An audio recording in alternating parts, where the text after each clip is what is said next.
This is Monica Perez, and I am back with another reading of Makers of the Modern Mind by Thomas Neal. We're in the second part of the Locke chapter. Everybody has two parts.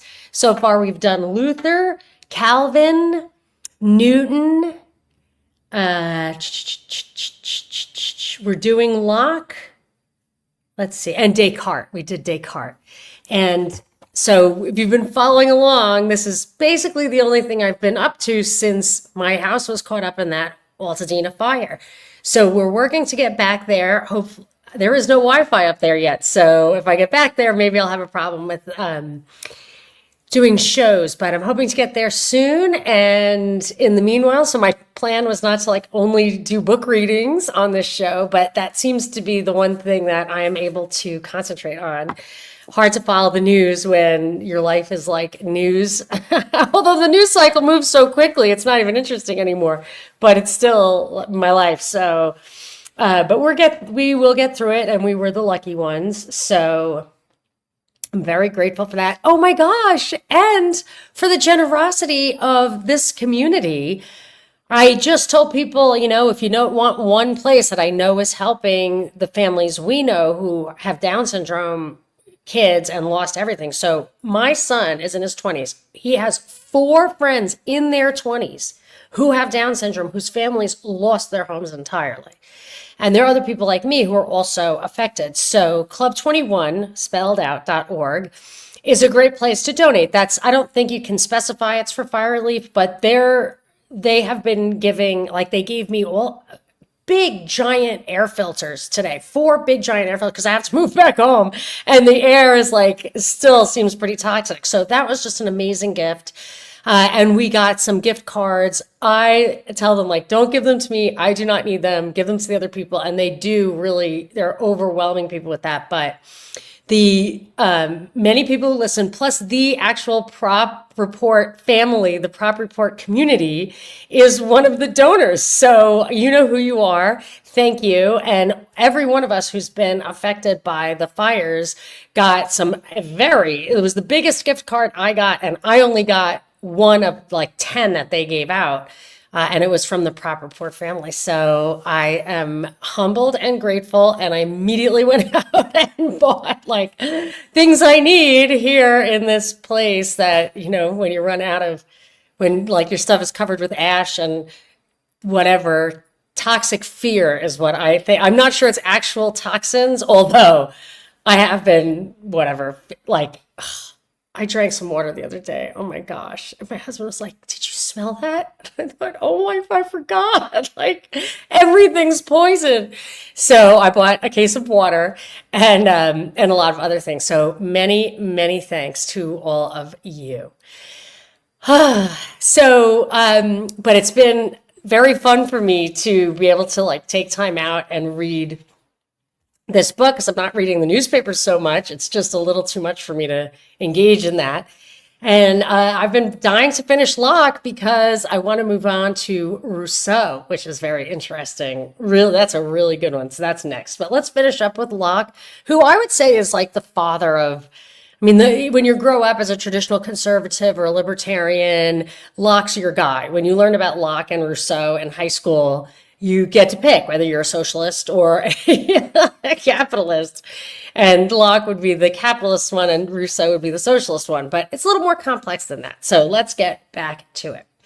All right. Locke. This is part 3 of the chapter on Locke. But it's only part 2 of our episodes on Locke. Such is the man who was always concerned about immediate practical problems. Even when he turned occasionally to writing, as we have seen, he had in mind an immediate solution to a pressing problem. But each of his works was fundamental enough to live on after the circumstances which evoked it had dissolved in the stream of history. Each was, in its way, a classic. See, that's important. If it lives on outside of the context, then it's probably a timeless truth and may have some value, or it may be a timeless mistruth and have anti-value. Each struck up sympathetic vibrations with elements so fundamental in modern history that it survived for 2 or more centuries. Each of Locke's works then became a classic because the problem it was to solve remained a classic problem throughout modern history. The place of the individual in political society. The relationship of the world of knowledge to the individual. The role of organized religion in securing salvation for the individual. Okay, so that's interesting. This guy's saying that these are the three problems Locke wanted to solve and that his work remained timeless. The place of the individual in political society, the relationship of the world of knowledge to the individual. So yes, what role does the individual have in the political society? What role does knowledge play with the individual? And the role of organized religion in securing salvation for the individual. Organized religion. Wow, those are good questions. And with that, I have to go turn the fan on because it's hot in here.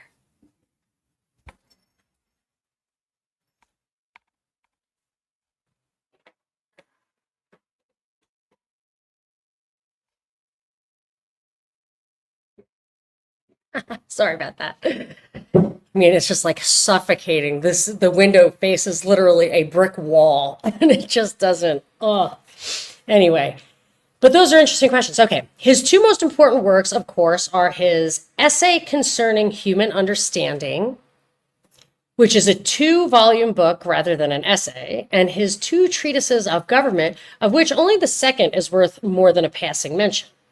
Although Thoughts Concerning Education is Locke's most typical book, and it reveals him at his best, it is of only secondary importance in the history of educational theory. We get to Dewey in this book. He's the most important, unfortunately. So too his Letters Concerning Toleration and his Reasonableness of Christianity are as good as his better known works, but because their influence was unnecessary for winning the attitudes they advocated, they were never given a place of prime importance among Locke's writings. Locke was not a deep thinker. Nothing he wrote has the slightest claim to profundity. Because he never thought his way back to first principles, he took much for granted on inadequate analysis and ended up combining contradictory propositions which just a little reflection would have showed him were incompatible. But Locke always had good sense, and he never allowed either his philosophy or his lack of logic to carry him far astray. Common sense told him that, irrefutable as it seemed, the Cartesian system did not square with the facts of life. Children are not born murmuring that things equal to the same thing are equal to each other. Right and wrong are learned on parental authority and by repeated spankings, not by reflection on innate ideas. It is silly to identify the soul with thought, for a man who falls off his horse does not lose his soul until he regains consciousness. It is nonsense to identify matter with extension, for anyone bumping into a door in the dark can plainly tell you that the door is very different from the air through which he had been passing, but both have extension. Locke's common sense kept him close to the matter-of-fact things of life, but it did not help him get beyond them, for common sense by itself does not make for profundity. It has indeed been said of Locke that he was at his best when he was not philosophizing, and at his worst when he was. Because he never philosophized for too long, he never thought too wrongly, but at the same time, he never thought very deeply. Locke is generally considered a rationalist, and with justification, if it be remembered that Locke was never extreme in anything, even in being rational. He meant to be rationalist, of course, and he insisted that reason, quote, must be our last judge and guide in everything. Christianity is to be accepted because it is reasonable. Sound education assumes that children are rational, that, quote, they love to be treated as rational creatures. Yeah, that sounds right. This reason to which Locke appeals, however, is not the reason of Descartes or Malebranche or even of Voltaire. It is a mixture of human attitudes and emotions so compounded that no one passion, no one attitude can get out of hand, not even reason. The strongest element in the mixture is reason, of course, but it becomes the sweet reasonableness of the littérateur rather than the cold reason of the philosopher. Reason with Locke is common sense. See, that's better for me because I think, I don't know if was Locke like a Scottish Enlightenment? I know I think Adam Smith was Scottish Enlightenment, but like Voltaire was the French Enlightenment, and they were rationalists to the point of absurdity, which makes sense, like Solomon cutting the baby in two or whatever. Like, there's an absurdity in extreme rationalism when it comes to human behavior and society, in my opinion, my observation. His method of reasoning, he tells us, is, quote, plain historical. All right, that's his expression, which apparently means what today we call inductive. In some respects, Locke did for philosophy what Newton did for science by perfecting a new method of inquiry. He started with observable facts from which he generalized, and from these generalizations, he decided how other phenomena would act. This was not as revolutionary as Locke believed, but it was certainly a departure from the Cartesian method of pure deduction from innate ideas. I keep making notes because I'm having a problem like really conceptualizing the Descartes thing. I guess I understand that. Didn't like Noam Chomsky do that where language was innate, which is completely wrong. And I think Noam Chomsky also kind of was not only kind of playing, I guess, taking a page from Descartes, but I think it was his co-author who really, oh no, his co-author was the one who really had the ideas for manufacturing consent. And of course, I took a page from that book and said, it's not just consent they're manufacturing, it's advocacy. When I was telling people that we had no business in Syria, telling them 10 years ago, they would call on the radio and say, he's a monster or whatever. I'm like, what? What? You're advocating for some war you know nothing about? But they were, and they get mad. Okay. Where Descartes had started with his je pense, donc je suis, I think, therefore I am, Locke stated that in finding the origin of ideas, he would, quote, appeal to everyone's own observation and experience. I can dig that. His reflections on education are based on experience and observation, but much of his most important work is more Cartesian than Lockean. If we are to take Locke seriously when he tells us that his method is to appeal to experience and observation. For Locke did not always use the plain historical method. His entire philosophy of government is based upon gratuitous assumptions from which he deduces all sorts of conclusions. Just as Locke is not consistently a rationalist, so too he fails consistently to use any one method of reasoning, and it probably is a good thing. But Locke is not to be severely judged for his inconsistency. Unlike Descartes, he had no intention of building a systematic philosophy or even of being a philosopher. He addressed himself to different problems at different times, and it was only natural for him to adopt what seemed the best method for the purpose in hand. While it is true that the empiricism of his essay automatically eliminates the natural rights, the state of nature, and the social contract of his two treatises on government, it should be remembered that in the latter work, Locke simply assumed as true what was generally admitted at the time.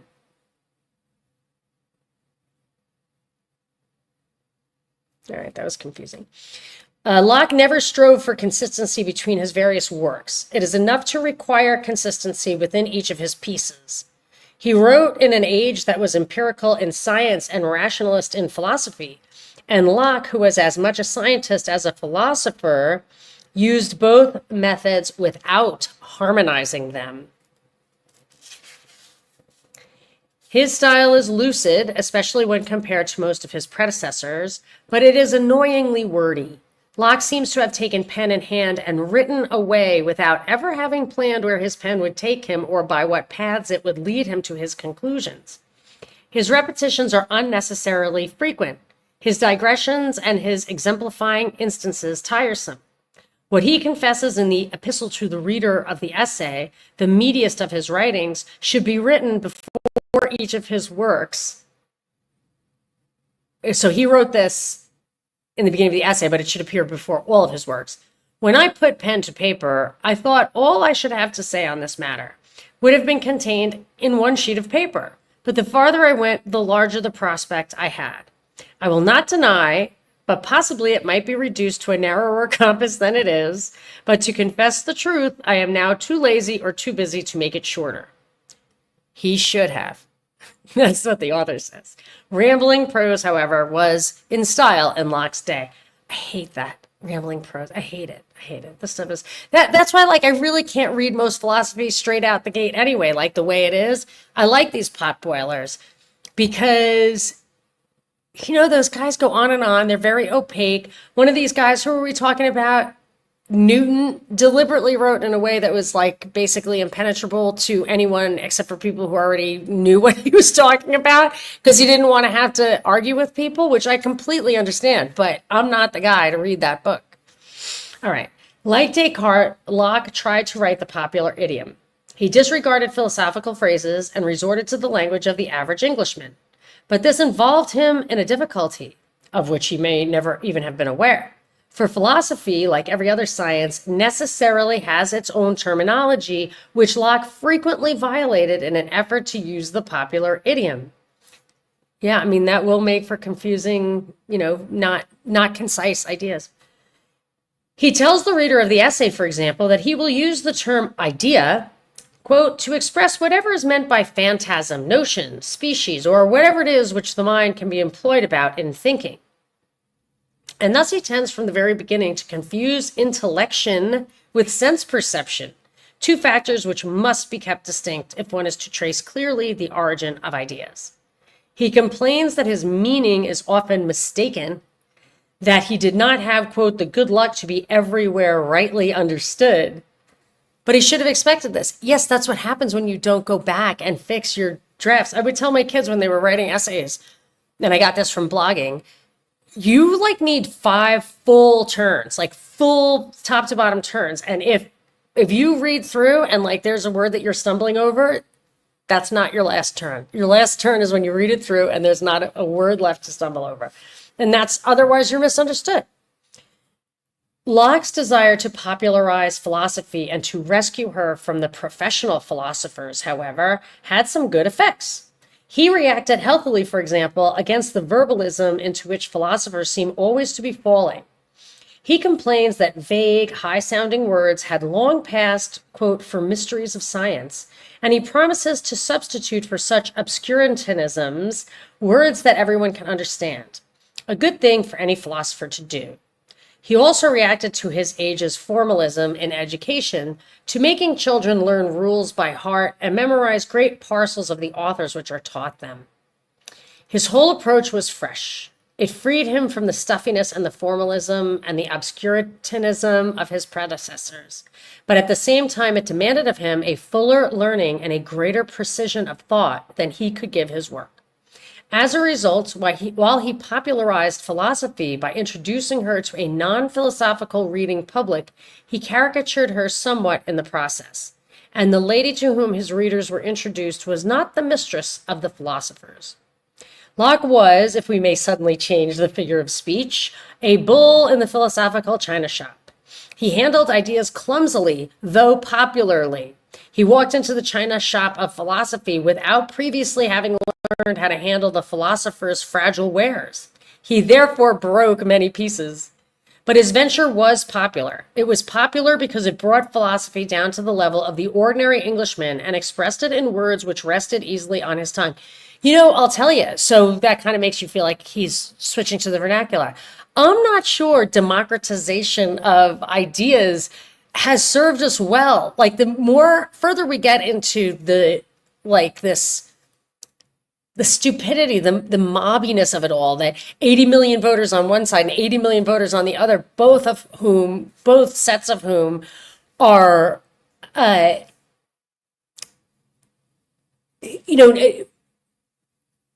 advocating something like going into Syria without really understanding it at all. But they feel empowered, like they do understand it, because Fox News is in the vernacular, CNN is in the vernacular. They know how to get you. It's propaganda. It doesn't work as propaganda. So maybe he was instrumental in propaganda. And for him, and who else were they saying was writing like that for the people? That's a guy who, oh, Descartes. Those guys wanted to, Descartes maybe was writing philosophers, but they wanted to change the world, so they were writing in that way, whereas Newton didn't seem to care, according to this guy. So he wrote in a way that wasn't, that couldn't propagate his ideas, wasn't propaganda. Anyway, Sabine remarks that the enormous vogue which Locke enjoyed during the earlier part of the 18th century was probably due precisely to the deceptive simplicity of his thought. Yeah, maybe people felt smart understanding it. In the same vein, Santayana asserts, had Locke's mind been more profound, it might have been less influential.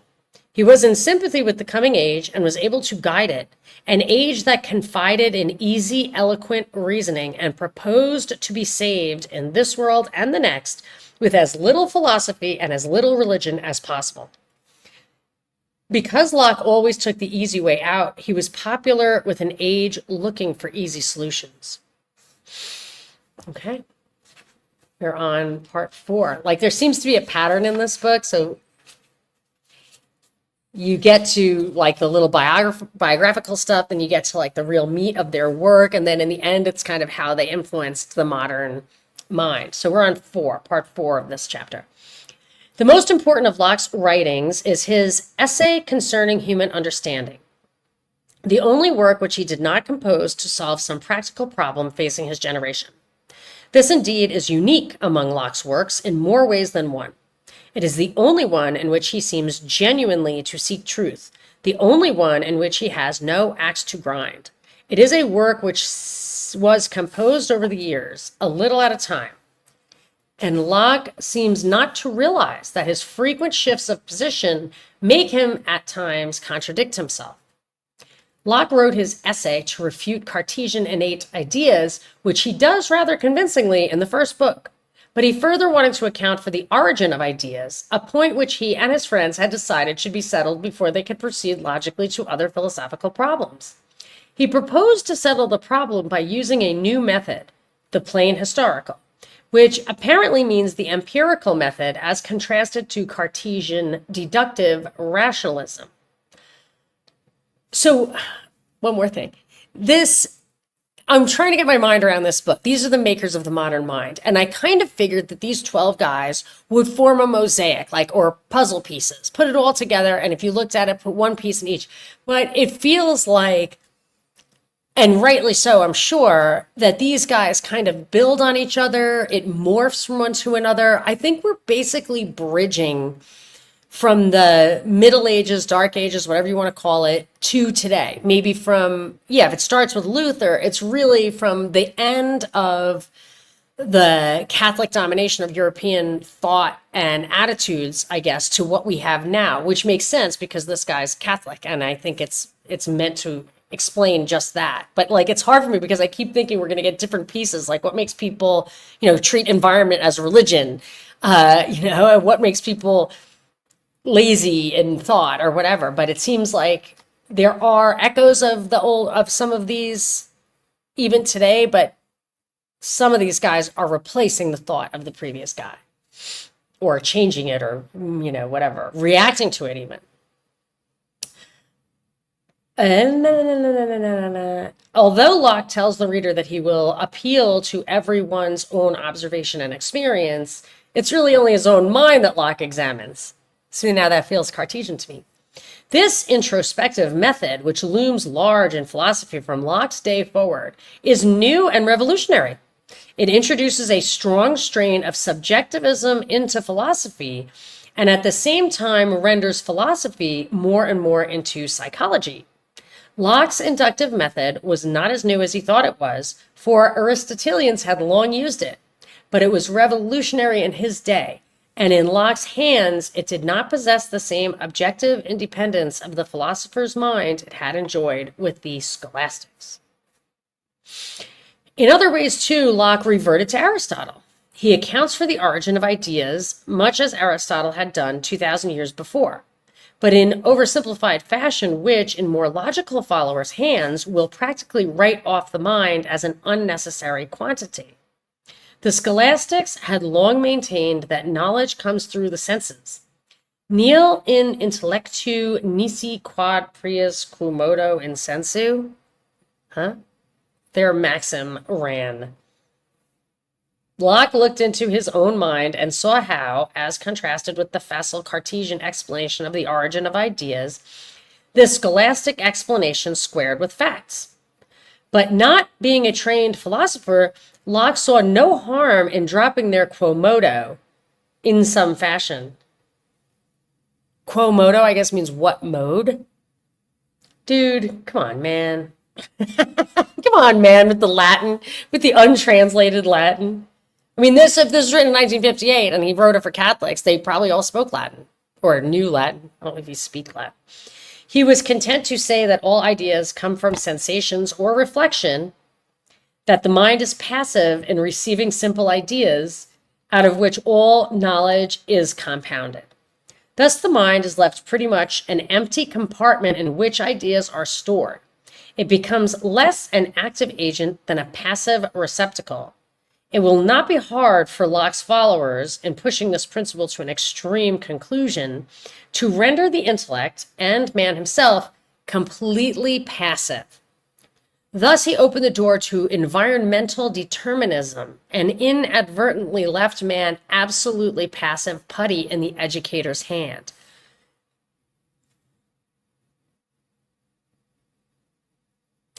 Okay. So ideas get dumped into your head and they get compounded. And I guess the way that they're mushed together is the putty for the educator. Well, that's okay if the educator is a loving parent, or even the church, if you believe. I mean, now it's impossible to imagine. And even back then, I guess that it wasn't rather corrupt at the top, but maybe your locals were not so bad. Locke, not being a philosopher, offered a clumsy philosophical explanation for a series of facts that he had observed, and thus he opened the door to another bad strain in subsequent philosophy, subjectivism. Yes, that absolutely sucks, and it's so common right now, and it's why people think there's no truth. And they're infusing AI with this. So get ready for hyper reality growing exponentially. Now, Locke had observed that a warm rock feels hot to a cold hand, but it feels cool when transferred to a heated hand. He saw that cloth seemed of one color in the sunlight, of another in the shade, and of still another by lamplight. But obviously, the rock cannot be both hot and cool, and the cloth cannot be two colors. How account for these contradictory ideas? Locke thought he could with the following line of reasoning. All bodies have certain primary qualities which are utterly inseparable from the body. These are the qualities of solidity, extension, figure, motion or rest, and number. They are qualities which really inhere in the bodies as they appear to. Bodies also have secondary qualities such as color, taste, and sound. These are the qualities which seem to differ when the object is seen or felt under various conditions, such as heat in the rock or color in the cloth. I am not buying this. Locke therefore concluded that these secondary qualities are no more in the object than sickness or pain is in manna. They exist in the mind and are falsely attributed by it to the object. No, I mean, the change in color is a reflection, literally, of the light around it. Whatever. This distinction between primary and secondary and light in itself is the thing that has this weird mutable quality because it's refractable, not the actual object. I think that makes sense. Anyway, I don't like what he's saying. Okay, this distinction between primary and secondary qualities is typical of Locke. He put all his chips on sensation and then decided it was not thoroughly trustworthy, for our mind deceives us in attributing secondary qualities to objects where they do not really exist. But he still had faith in the mind properly to report primary qualities of the same objects. He thus made knowledge partly subjective, but he insisted on leaving it largely objective. More logical men came after Locke to insist that the mind attributes primary as well as secondary qualities to objects outside itself. They therefore soon came to say that the whole world of knowledge is projected by the mind and has no real existence outside of it. From there, it is an easy step to deny everything but the mind, and Hume will go on to deny the mind itself. Yikes. Whether he realized it or not, Locke accepted many points of Cartesianism uncritically. Okay, so I guess Descartes remains. Whenever they seemed consistent with common sense, he accepted them. One such point is that, quote, the mind, in all its thoughts and reasonings, hath no other immediate object but its own ideas. The mind, therefore, knows not things immediately, but only by the intervention of the ideas it has of them. Locke considered himself a realist who, by denying innate ideas and supplanting the Cartesian deductive method with empiricism, had rescued philosophy and put it in touch with the world again. But he failed logically to get the mind outside itself to grasp reality.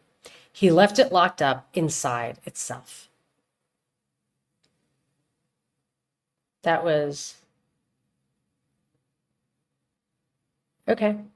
So let's read that again. Locke considered himself a realist who, by denying innate ideas and supplanting the Cartesian deductive method with empiricism, had rescued philosophy and put it in touch with the world again. But he failed logically to get the mind outside itself to grasp reality. He left it locked up inside itself. Okay. John Sargent appreciated this point at once. He criticized Locke as an ideaist in 1697 and maintained logically that he had forced the mind to retreat upon itself. Those who have in their minds only similitudes or ideas and only discourse of them, which ideas are not the thing, do build their discoveries upon nothing. They have no solid knowledge. Yeah. Sargent was consistent, but Locke was not, and herein lay his merit. Illogically, but sanely and rightly, Locke declared that he was a realist and that he could know with certainty the world outside his mind. But he had opened the door to skepticism, as Sargent logically complained, and it only remained for Hume to reduce Locke's ideaism to its logical conclusions. You know, I feel like that way about Newton too. He was totally right until you pushed it to the edges. And it's like Euclidean geometry, if I recall correctly, like it's functionally correct. But when you get to like the edges, but who really needs that? Like, what are we trying to figure out here? The fact that new philosophers come along all the time makes me think we're not really going to get into that edge space with certainty. And like, I thought that about the existence of God. I was like, wait a second, let me just check the Greeks. What were they saying? And what are people saying now? Like, there's been basically no definitive proof or progress in that regard. So, I mean, you could continue to do it, but I guess since maybe that's why the state has to pay for universities. It's like, why would you pay people to continue to, I don't know, maybe it has value. I don't know. I feel like there's nothing new under the sun. There was a great amount of solid common sense in Locke's essay. As long as he remained the English man in the street, criticizing philosophical meanderings for losing touch with reality, he was acutely sensible. His observations on the tyranny of words, for example, are sane and solid. But whenever he puts on the toga of the philosopher to propound his own theories, he seems to have gone astray. His theory on the origin of ideas left the mind too passive, and thus it opened the door to later positivism and environmental determinism.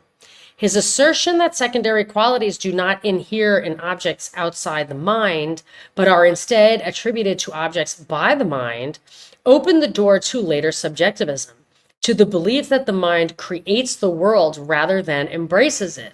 Yeah, I have no tolerance for that. His insistence that we know only our own ideas closed the door to the common sense realism Locke thought he championed, and it led logically to the idealism of Bishop Berkeley. Because philosophers followed Locke and because they were not satisfied with his saving inconsistencies, he stands at the source of almost every subsequent school of philosophy. And he would have been horrified by every one of them, for none was consistent with his common sense. None stopped short illogically, as Locke had done. All right. Locke's political philosophy maintained respectability. Oh, this is section 5. Locke's political philosophy maintained respectability longer than did his epistemology.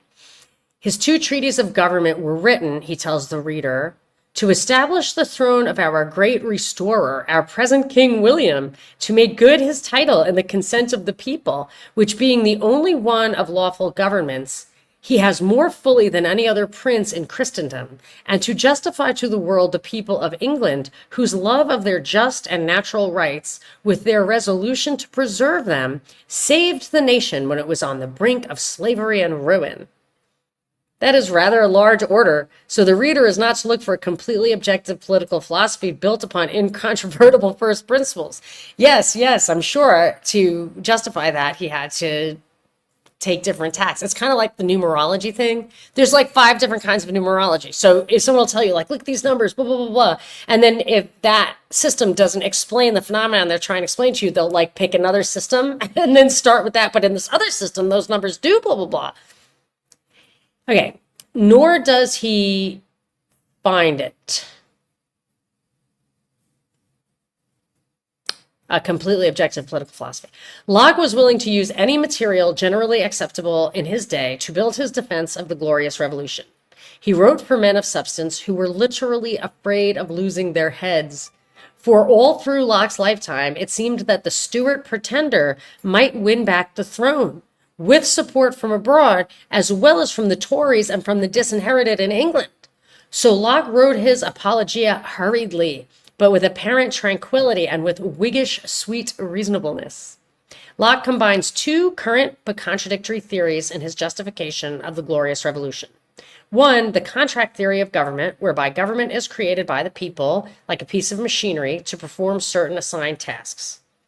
2, a modernized theory of natural law, from which men derive their inalienable rights and by which the functions of government are limited. Locke ends up having the government both artificial and natural. He ends up having the individual supreme in one place and subject to society in another. But this does not seem to bother him. Always more or less conventional, Locke begins his political theorizing in the state of nature. Here, men live happily in a condition of peace, goodwill, mutual assistance, and preservation. Everyone enjoys the right to life, liberty, and property in this state of nature. But trouble arises because there is no judge to decide how far each person's right to liberty or property extends, and because the human mind is fallible, there arise conflicting claims among men. And because in the state of nature, each man enforces his rights with his own blackjack, there arise conflicts among men. So peace disappears, life is in jeopardy, goodwill degenerates into hatred, and mutual assistance into mutual obstructionism. Locke's state of nature deteriorates into something pretty close to Hobbes' bellum omnium contra omnis, where life is solitary, poor, nasty, brutish, and short. People, so Locke's theory runs, see the need of an objectively stated, clearly known interpretation of natural law to supplant each individual's own interpretation. They likewise see the need of a single equitable enforcer of the law. So Locke tells us they agree to set up a state and give it the power of interpreting the law of nature, which is legislation, and of enforcing it, which is administration. Thus, government is entrusted with strictly defined powers to accomplish a narrowly limited purpose, the preservation of life, liberty, and property. So one thing that I've noticed with these guys is that they act like human beings agreed to have a state, like it was ground up. But if you read Against the Grain, James, who wrote that? The Yale professor. He introduced the idea that really the state was, I don't know how exactly it arose, but like writing and agriculture arose as part of the state taxing you and keeping track of what they taxed. And I was wondering if the state was never really a ground up thing, if the state was always like a mafia thing, some guy is a bully. He gets control of his immediate area. He gets people to do it with him, and then they just keep expanding the area. And they come to you and say, if you don't pay me, your house is going to burn down. And so you pay him.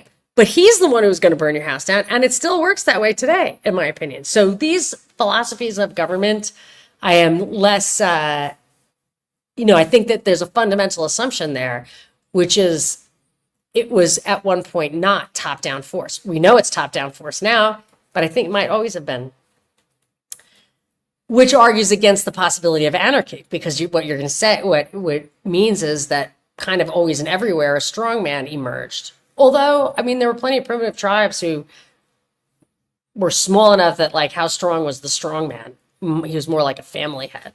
Anyway. It is hard to see the state in Locke's eyes as anything more than a collection of egoistic individuals pursuing divergent, selfish policies. Locke indeed says, quote, "The Commonwealth seems to me to be a society of men constituted only for the procuring, the preserving, and the advancing of their own civil interests.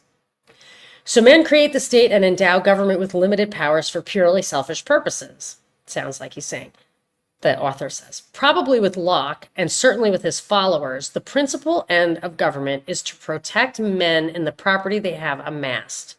Property indeed seems insensibly to take on a sacredness denied even to the human person. There is something sacramental about it. Locke's second significant contribution to political thought is his doctrine of separation of powers.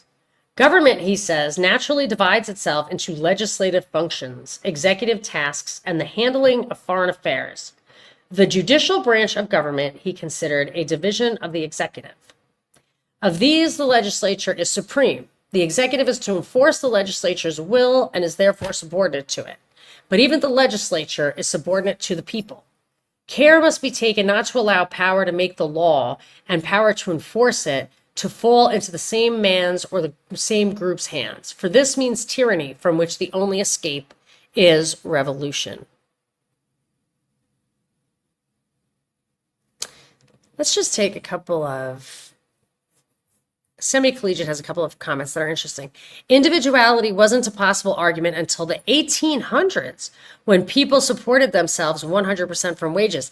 You're reminding me of Otto von Bismarck, who basically said to the Kaiser's like, I'm losing the loyalty of the people because of, I guess, the Industrial Revolution gave some surplus to them from their labor. They didn't just have to work all day just to eat. And I think Bismarck said to do things like take their surplus and give it back to them later as unemployment or Social Security, the equivalent of those, and basically saying, this might even be a quote, they will love you in their dependence. So, okay, I don't know, because I mean, I feel like Uncle Ted could have been an individual at any point in history. Okay, so let's say semi-collegiate again. Before that, you need to keep in mind what your community thought of you. Yes, so you could maybe be a pure individual and be completely alone out there, or you could have some benefits of the collective, of the group, of what I consider to be insurance. I mean, your insurance is, if I can't help myself, you'll help me, and vice versa. Yeah, very good.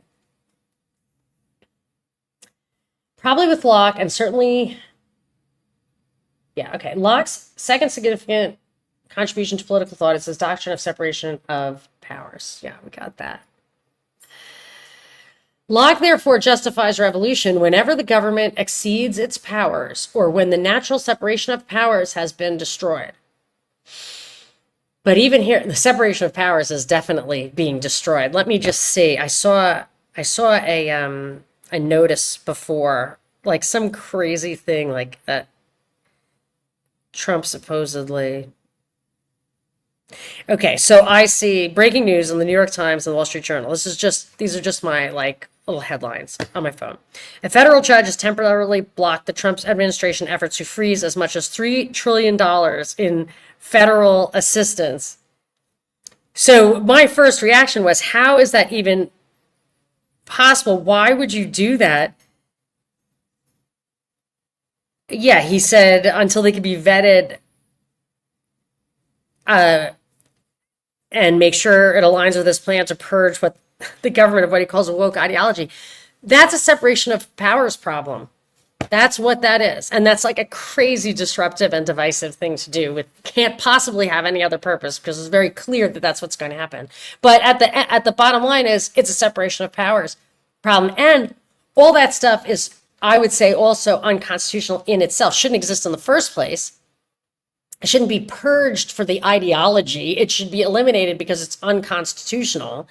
So when government exceeds its power or when separation of powers has been destroyed. So both of those things are problems that are happening right now. It exceeded the power from the beginning.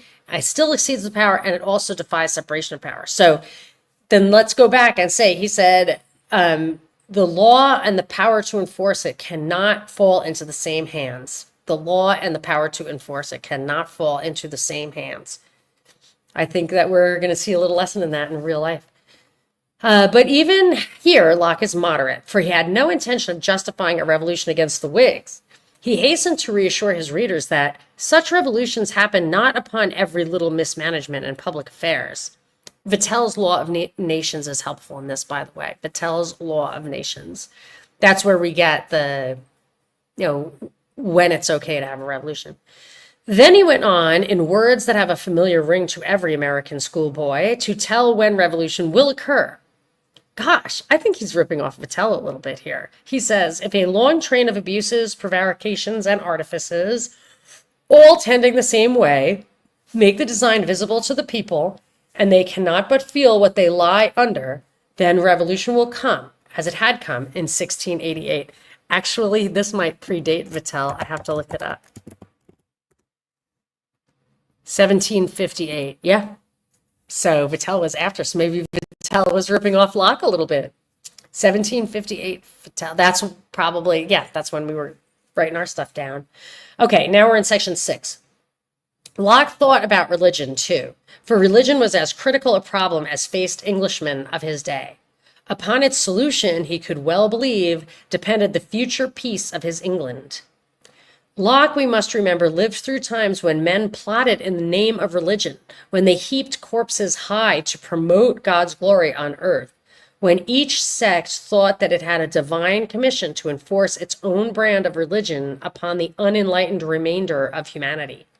Locke lived through the days of the Civil War, when Presbyterians vied with independents, and when all eventually came under Cromwell's iron hand. He traveled on the continent in those same days and saw how in Brandenburg men of various beliefs could live peacefully side by side. That's Germany, by the way. How in the Netherlands the better sort favored a wider toleration than the strictly Orthodox Reformed Church allowed. Locke therefore wanted to reduce all religions to their least common denominator, to erase differences between the various groups and find a broad basis upon which all could agree. That is tyranny. Einstein wanted that. He wanted there should be no nations because he didn't have a passport. I understand that, but he was a pacifist, so he thought soldiers should rather get shot by their own commanders than fight in war. But he compromised when it came to him, when it came specifically, I think, to Israel and World War II, respectively. That should be a nation and that we should fight World War II. So you can't erase that stuff. People have their own interests, and having nothing doesn't solve the problem.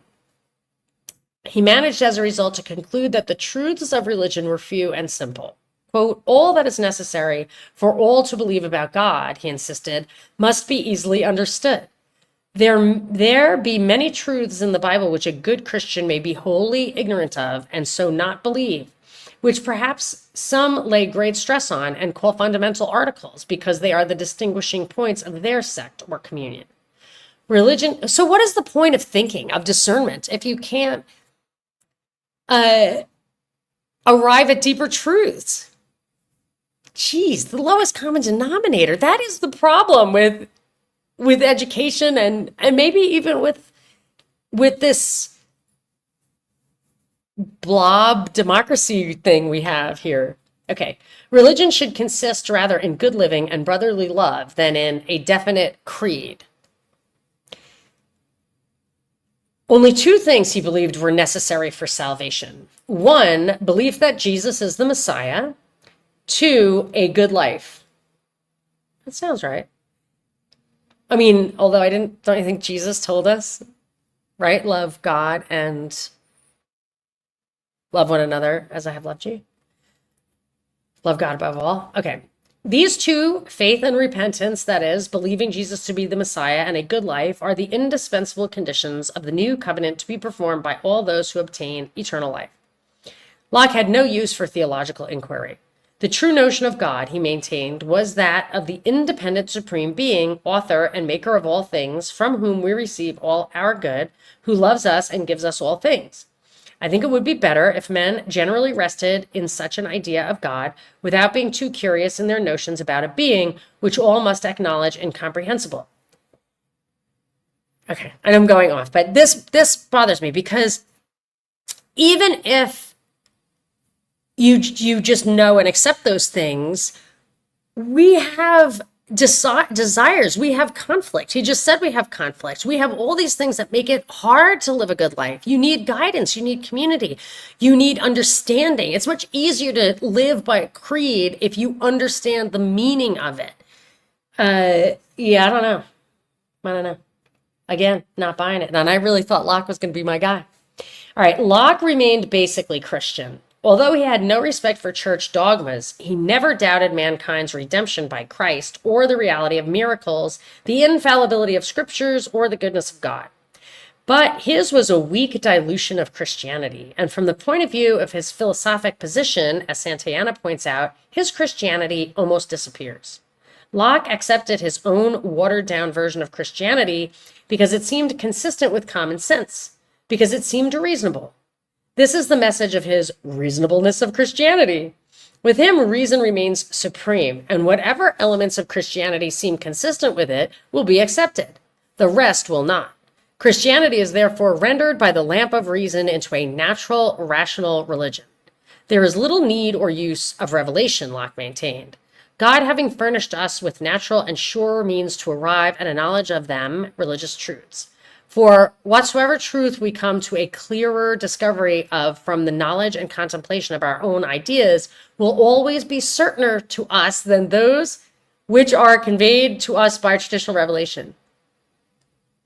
Okay, this I do think. So he's saying truth you come to from your own contemplations are better than traditional revelation. That is exactly why I say all the time, philosophy should be taught in retirement homes, not in high schools, because you can't understand it if you haven't already figured it out. You know, like you've figured it out, but you haven't articulated it, or you've at least asked the question.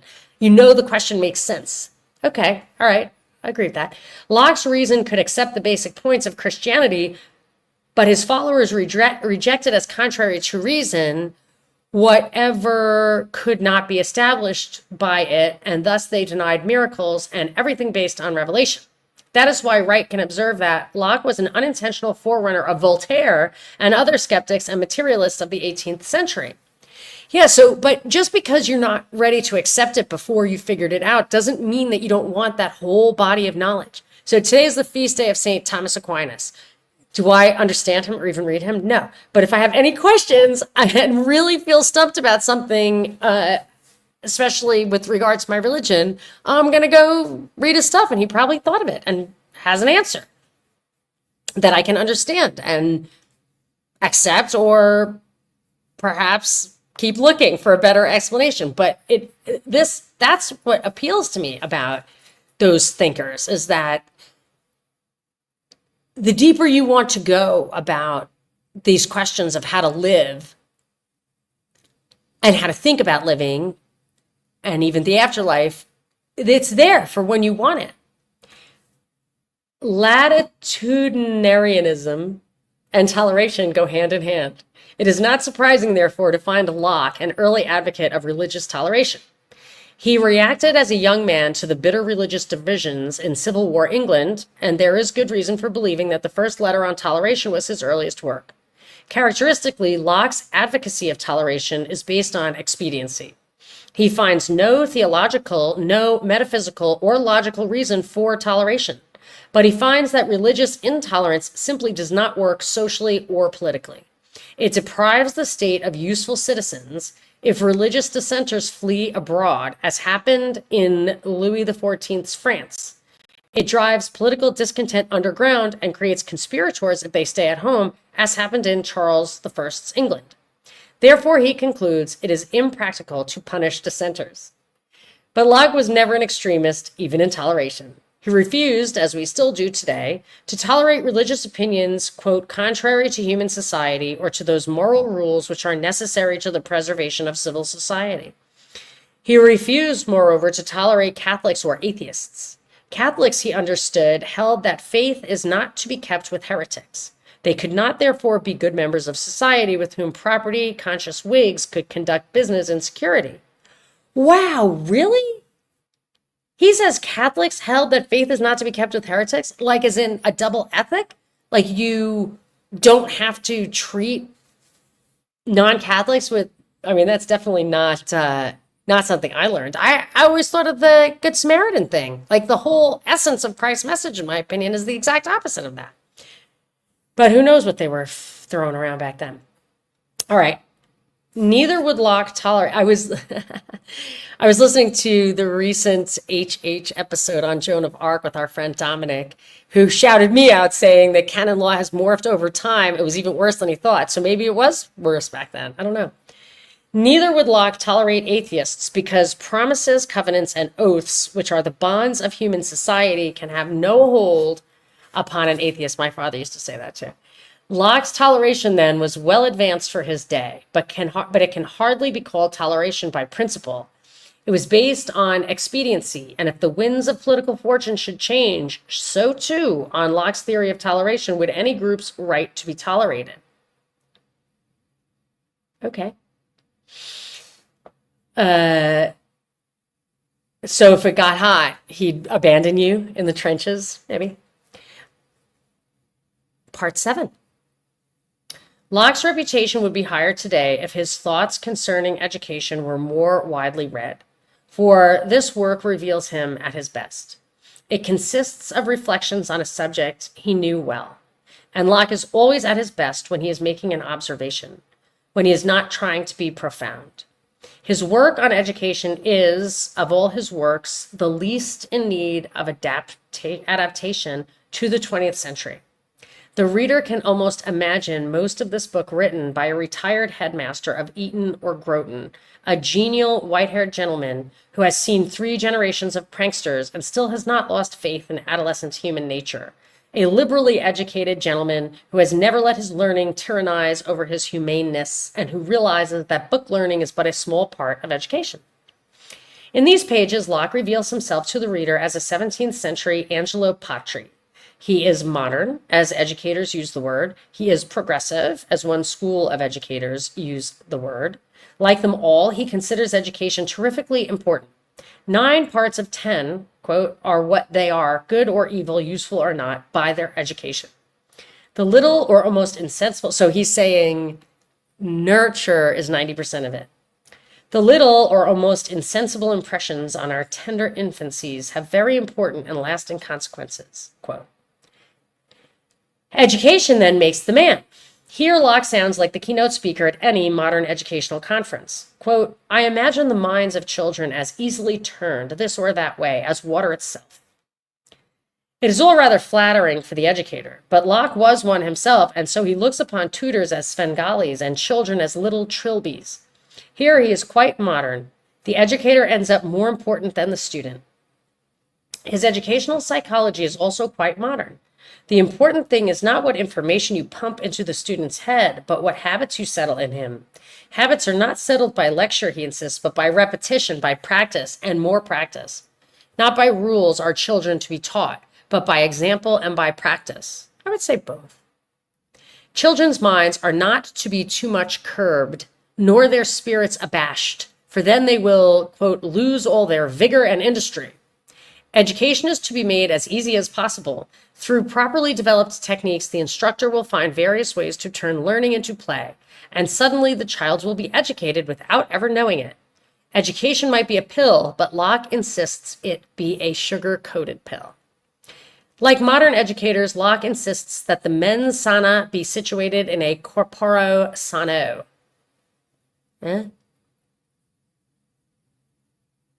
Sane mind, be in a sane body. Physician that he was, he prescribed a regimen of food and sleep and exercise that reads like a modern pediatrician's schedule sheet. The child is not to be overdressed. He is to spend much time in the open air. His diet is to be plain and simple, and whatever he eats that is solid, make him chew it well. This guy is really getting into the weeds.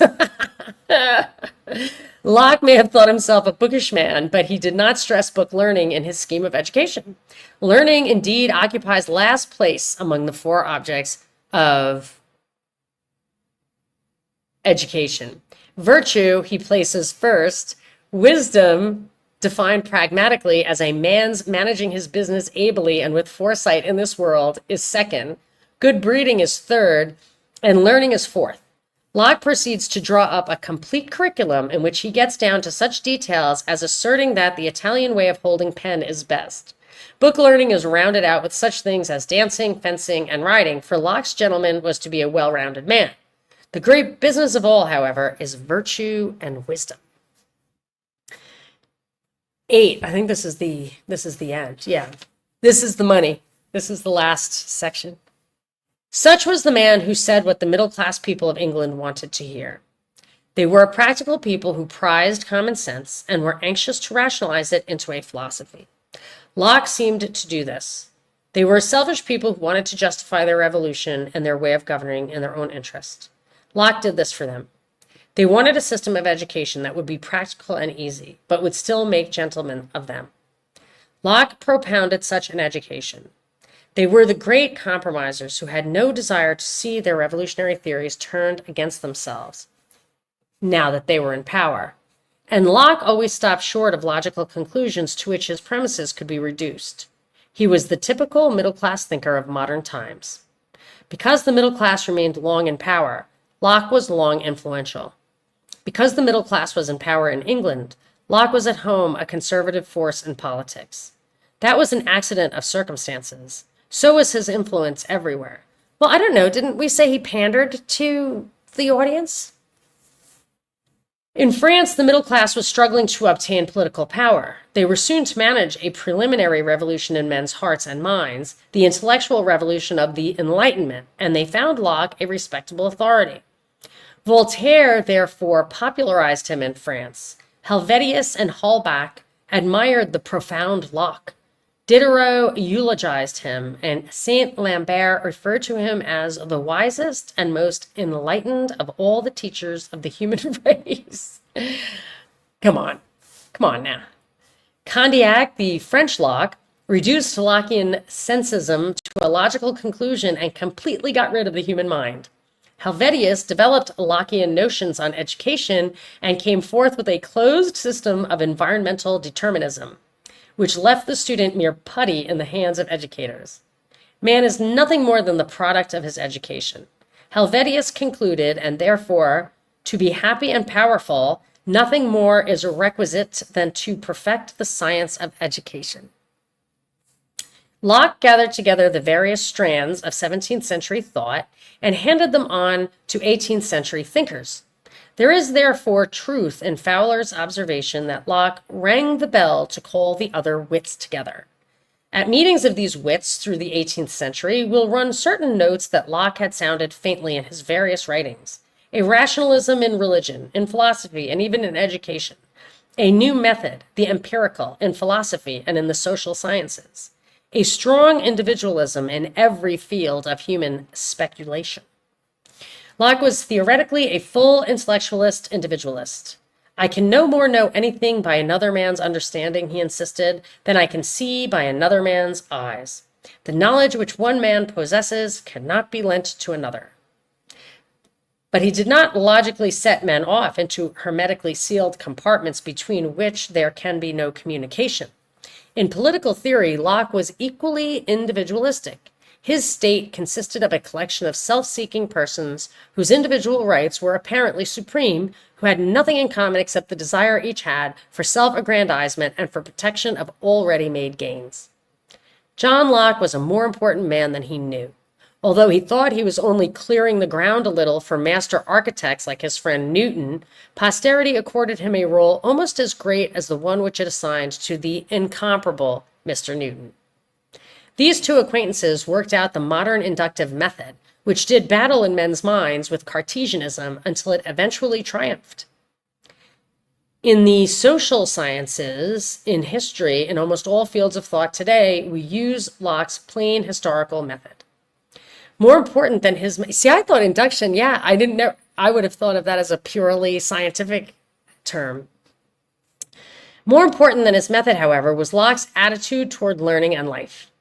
Common sense and compromise have remained at the heart of British and American thought and institutions since Locke's day. His practical approach to all questions, including those of philosophical and religious truth, is still pretty much our approach. It has saved the modern world much bitterness and bloodshed. Though it may have dulled men's minds to sharp distinctions, it has preserved society from sharp words and bloody battles over questions of belief. For purely practical reasons, Locke did much to make religious toleration possible in the modern world. For the same reasons, he furthered the cause of democracy, and he helped make the world a place where you can disagree with your neighbor and still live peacefully next door to him. I would say we are maybe past that. Whereas I think our ideas are more similar than ever, yet that divisiveness, that toleration is further apart. Well, that was fun. That was fun and interesting. A nice diversion. Oh my gosh. A nice escape from the gray box that I'm in. I gotta get out of here. So I'll go walk Arturo. Although he's now really officially Arturo. And I got a note that I have to learn how to say it. So is it Arturo? I feel like that's going to be another name change. He's going to be like, are you talking to me?